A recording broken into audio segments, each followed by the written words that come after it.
So this is my 1970 K10 Chevy. Today I'm going to have the parts together for tune-up, plugs, cables, cap rotor, etc., etc. I don't end up installing the points or the condenser because they actually weren't right for this vehicle. So I had to free the original spark plug wires like this.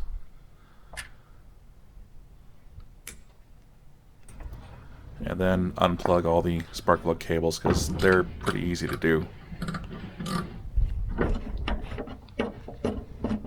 And remove the spark plugs. And then I gapped them all, and then I started to install them. These plugs were pretty worn out, as you'll see later, but they were pretty easy to get out, surprisingly, so I was pretty happy about that. And don't mind the bald spot. That's just kind of part of me being me.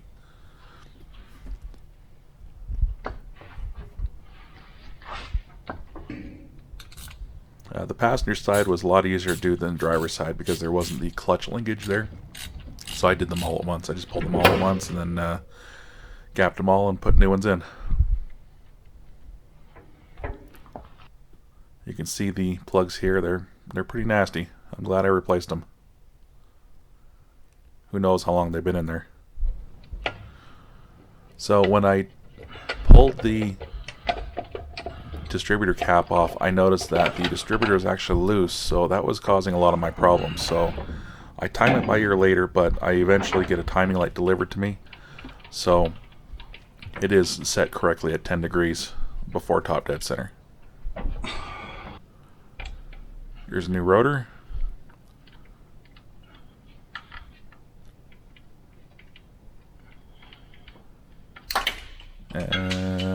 Yep, I dropped it. Always got to be one. And here's the new cap. That's hilarious.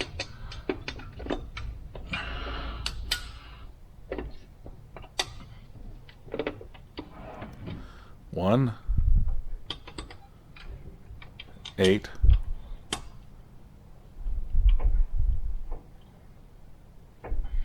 4, 3, 6, 5, 7,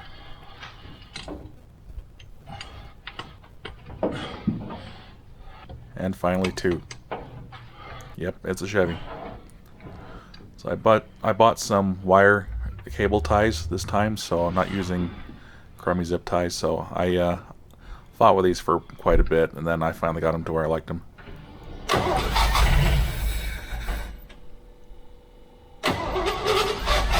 Yeah, the timing was definitely not right, so I struggled to get it started, but once I had it going enough, I kind of tuned it by ear. Come to find out later, I was at about 14 degrees, so it wasn't too bad, so I just brought it back down to 10.